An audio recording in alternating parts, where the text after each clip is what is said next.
El hombre tiránico no aparece de forma repentina. Según Platón, nace a partir del hombre democrático, es decir, aquel que vive con libertad y que intenta equilibrar sus deseos. Sin embargo, poco a poco comienza a perder el control, especialmente sobre los deseos innecesarios, aquellos placeres excesivos que no responden a una necesidad real, sino al impulso y al capricho. Estos deseos existen en todos nosotros. Platón lo explica con un ejemplo muy interesante: los sueños. Cuando dormimos, nuestra razón descansa y entonces emergen pensamientos irracionales, desordenados e incluso vergonzosos. Esto demuestra que dentro de cada persona hay una parte salvaje que puede dominar si no es controlada por la razón. El problema surge cuando esos deseos dejan de ser reprimidos y comienzan a fortalecerse. En ese punto aparece un deseo dominante, una especie de pasión central que gobierna a todos los demás. Platón lo describe como un amor tiránico, una fuerza que elimina la moderación, la prudencia y cualquier límite moral. Así se forma el hombre tiránico, una persona dominada completamente por sus pasiones. Su vida se convierte en una búsqueda constante de placer, gasta sin medida, se endeuda y cuando ya no tiene recursos recurre al engaño, al robo o incluso a la violencia para satisfacer todos sus deseos. Lo más grave es que pierde todo sentido de justicia. Puede traicionar a sus propios padres, a sus amigos o a cualquier persona con tal de mantener ese estilo de vida. Ya no hay principios, solo impulsos. Pero aquí está la paradoja más importante. Aunque el hombre tiránico parece libre, en realidad es el más esclavo de todos. No puede controlarse, vive dominado por sus deseos, siempre insatisfecho, lleno de miedo, ansiedad y vacío. Platón concluye que este tipo de persona es el más desdichado, porque su alma está en completo desorden, no tiene verdadera libertad, sino una ilusión de libertad. Y con esto queda una reflexión final. La verdadera libertad no consiste en hacer todo lo que uno quiere, sino en tener el control de uno mismo. Hoy voy a explicar una idea central del pensamiento de Platón sobre la felicidad, el poder y el alma humana. Platón sostiene algo que puede parecer contradictorio. El hombre más poderoso, el tirano, es en realidad el más desdichado. Porque el problema no es gobernar a otros, sino poder gobernarse a uno mismo. Platón compara al tirano con una persona enferma que en lugar de cuidarse es obligada a competir físicamente. Es decir, alguien incapaz de dominar sus propios impulsos intenta controlar a los demás. El resultado es una vida llena de miedo, inseguridad y sufrimiento. De hecho, afirma que el tirano no es libre, sino un esclavo. Esclavo de sus deseos, de sus pasiones y hasta esclavo de las personas a quienes intenta manipular. Luego Platón da un paso más profundo. Explica que el alma humana tiene tres partes: la parte racional que busca la verdad y el conocimiento, la parte impetuosa o emocional que busca el honor y la victoria, y la parte apetitiva que busca placeres materiales como la comida y el dinero. Según cuál domine, existen tres tipos de personas: el filósofo, el ambicioso y el amante del dinero. Ahora bien, cada uno cree que su vida es la mejor, pero Platón plantea una pregunta clave: ¿quién puede juzgar mejor qué vida es feliz? La respuesta es el filósofo, porque éste ha experimentado los otros placeres, tiene inteligencia y utiliza la razón. En cambio, quien solo busca dinero o poder no conoce realmente el placer del conocimiento. Por eso Platón concluye que el placer más verdadero es el del conocimiento y la sabiduría. Finalmente introduce una idea muy interesante. Muchas personas confunden el placer con la simple ausencia de dolor. Por ejemplo, alguien enfermo cree que lo mejor es dejar de sufrir, pero esto no significa que esté experimentando un verdadero bienestar. De igual manera, muchas personas viven persiguiendo placeres superficiales sin darse cuenta de que son incompletos o incluso engañosos. Platón compara esto con alguien que nunca ha visto la luz y cree que la sombra es la realidad.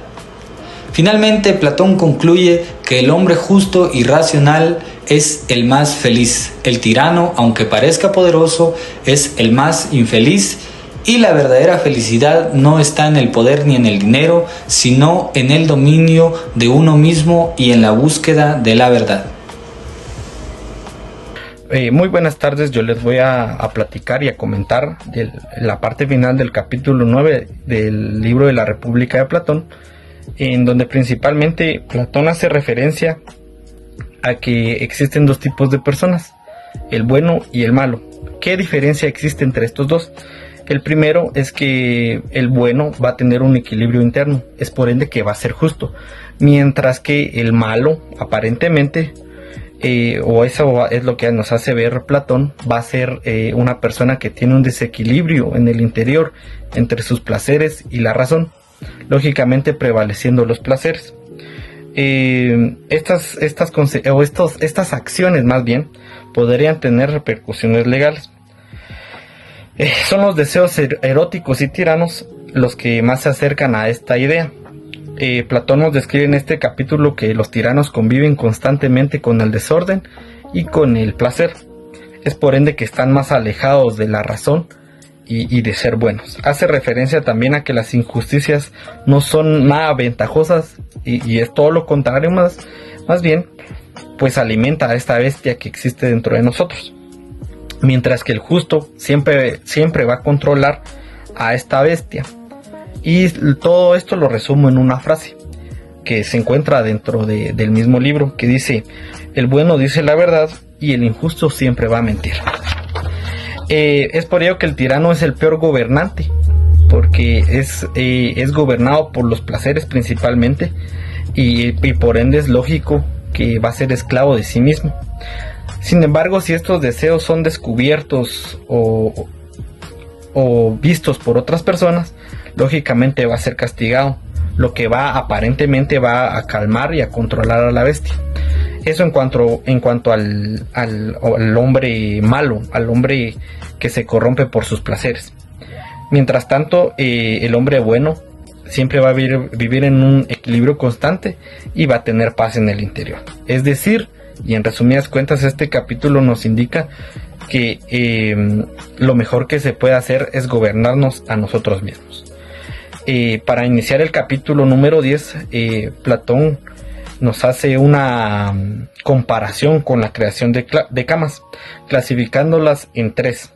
Primero, la idea, que es la creación de esas camas. La segunda, la creación por un carpintero. Y la tercera, la creación por un artesano.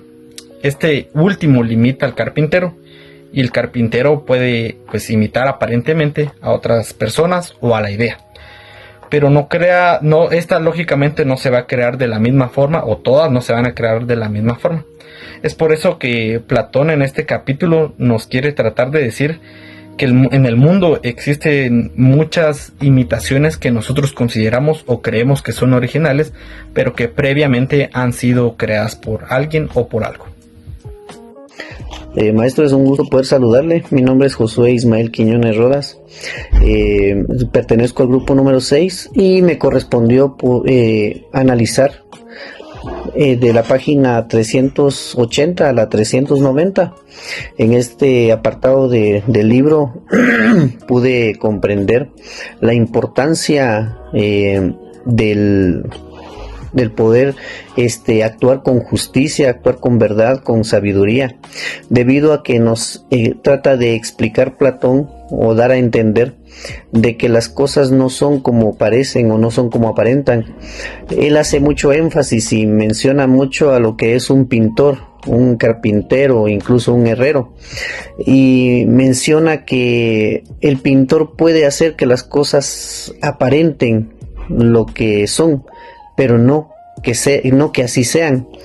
En otras palabras, puedo entender de que muchas veces uno como persona, uno como profesional, o incluso las personas que representan a los estados, no actúan en base a como debería ser, sino que en base a como ellos consideran que podría ser.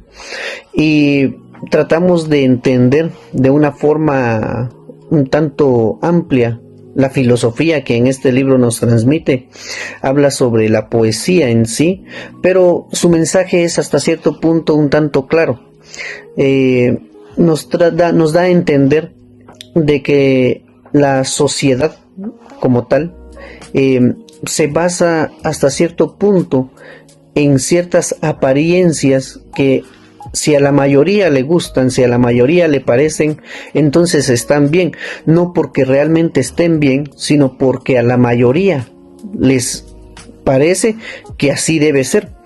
Entonces, nos encontramos en en un punto en el que podemos indicar que las personas o incluso los representantes de los estados, me permito hablar de esto, pertenecen a un aspecto social que trata de ilustrar o trata de dar a conocer una forma errónea de cómo se administra al Estado.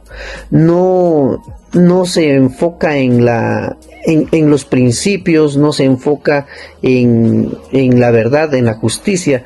Él menciona también acerca de que el pintor puede hacer que parezca lo que es, pero realmente no puede hacer que así sea.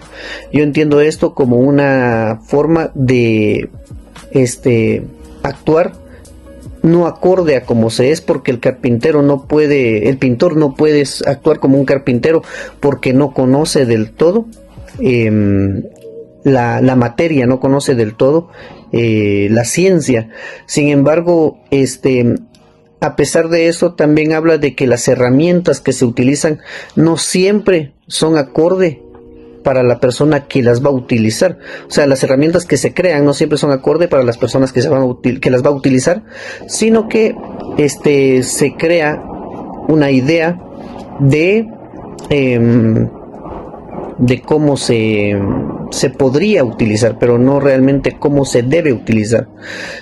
Por cuestiones de tiempo, maestro, este es mi aporte, espero sea entendible y muy amable, gracias.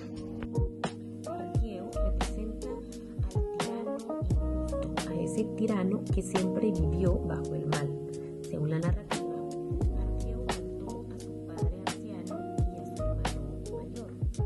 Se dice que cometió muchos más sacrilegios. La narrativa también habla de la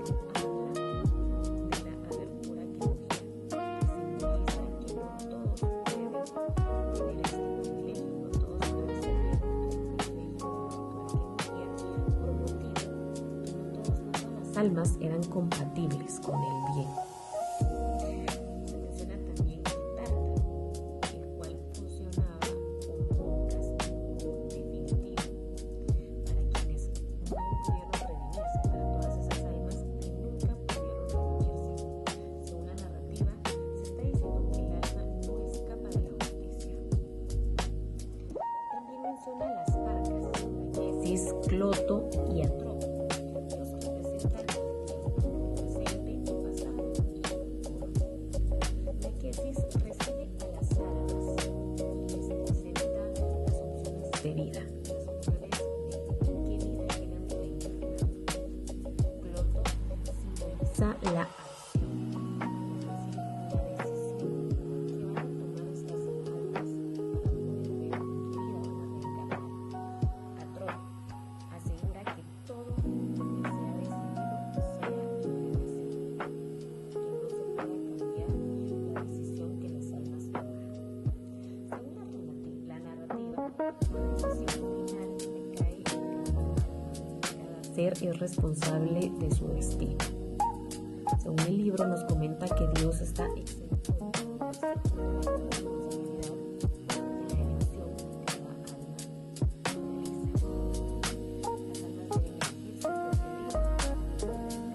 Las almas deben elegir las almas observan diferentes características humanas.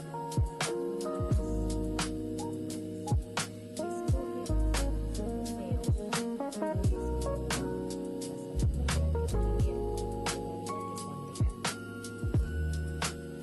La narrativa nos coloca algunos ejemplos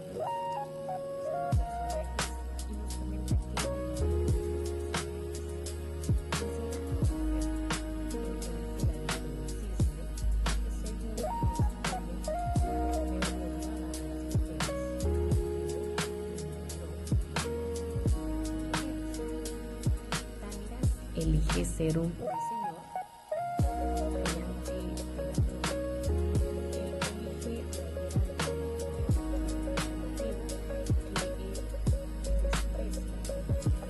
ser un ser humano